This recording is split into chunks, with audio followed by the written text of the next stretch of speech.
लाल जोड़े वाली औरत। मेरा नाम अर्शदीप है और मैं पंजाब के एक छोटे इलाके में रहता हूँ। यह कहानी एक रात की है जिसे मैं शायद कभी भूल नहीं सकता। उस रात मेरे साथ मेरा दोस्त राजविंदर भी था। हम दोनों बाइक पर कहीं जा रहे थे। सड़क पर सन्नाटा पसरा हुआ था, बस कभी कभी दूर से कुत्तों के भौंकने की आवाज आ रही थी। तभी राजविंदर अचानक बोला, यार तुझे कुछ अजीब नहीं लग रहा? मैंने उसकी बात को मजाक में लिया और हंसते हुए कहा, आधी रात को तुझे प्यार की याद आ रही है क्या? पर तभी राजविंदर की आवाज कांपने लगी, नहीं यार, देख सामने। मैंने ध्यान दिया तो सड़क के किनारे एक औरत खड़ी थी। लाल जोड़ा पहने हुए उसके लंबे काले बाल हवा में लहरा रहे थे, पर उसकी आंखें वो बिल्कुल काली थीं, जैसे उनके अंदर कोई गहराई हो, कोई दर्द छुपा हो। राजविंदर डरकर कांपने लगा। भाई, ये कोई आम औरत नहीं है। मैंने घबराकर बाइक रोक दी, लेकिन जब तक हम कुछ समझ पाते वह औरत हमारी ओर बढ़ने लगी। उसकी चाल अजीब थी, जैसे जमीन पर उसके पैर ही नहीं पड़ रहे हों। मैं प्यासे हूं। उसकी आवाज सुनते ही मेरी रीढ़ में सिहरन दौड़ गई। अगले ही पल वह मेरे गले पर अपनी ठंडी उंगलियां रख चुकी थी। राजविंदर को उसने जोर से दूर फेंक दिया। मैं खुद को छुड़ाने की कोशिश कर रहा था, लेकिन उसकी पकड़ बहुत मजबूत थी। तुम कौन हो? मैंने हिम्मत जुटाकर पूछा। उसकी आंखों में आंसू आ गए। मेरा कसूर क्या था? मैंने और मेरे पति ने किसी का क्या बिगाड़ा था? फिर उसने अपनी कहानी बतानी शुरू की। 1 साल पहले वह और उसका पति अपनी कार में सफर कर रहे थे। तभी अचानक 4 गुंडों ने उनकी कार पर पत्थर फेंके, जिससे गाड़ी रुक गई। उसके पति ने बाहर निकलकर स्थिति संभालने की कोशिश की, लेकिन उन गुंडों ने बेरहमी से उसके सिर पर डंडा मार दिया। वह दर्द से तड़प उठा। गुंडों की नजर अब उस महिला पर थी। उन्होंने उसे पकड़ने की कोशिश की।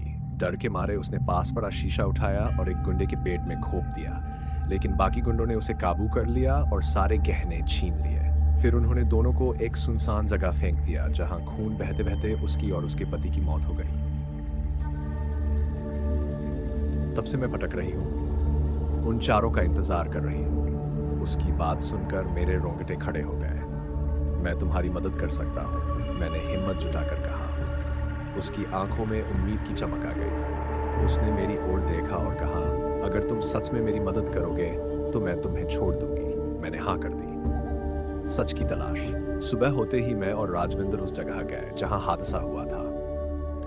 आसपास के लोगों से पूछताछ की, लेकिन किसी को कुछ खास जानकारी नहीं थी। फिर हमने पुलिस स्टेशन जाकर रिपोर्ट निकलवाई।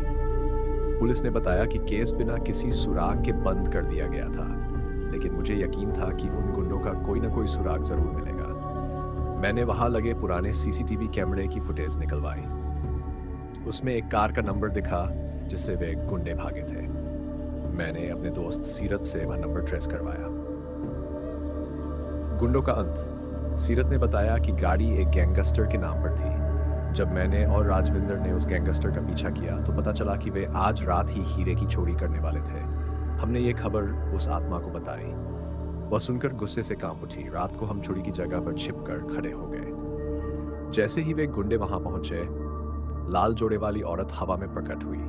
पहले गुंडे की गर्दन उसने अपने लंबे नाखूनों से काट दी, दूसरे का पेट फाड़ दिया, तीसरे की हड्डियां तोड़ दी, चौथे को उसने हवा में उठाकर जोर से जमीन पर पटक दिया। कुछ ही पलों में सभी मर चुके थे। उसका बदला पूरा हो चुका था। अब उसकी आत्मा को शांति मिल गई थी। अंतिम विदाई। वह हमारी ओर मुड़ी और मुस्कुराकर बोली, धन्यवाद, तुमने मुझे मुक्ति दिलाई।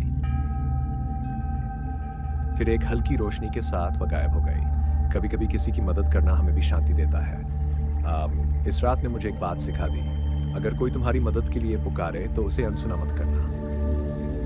आप देख रहे थे रेड मोटर्स के साथ। अगली बार फिर मिलेंगे एक नई डरावनी कहानी।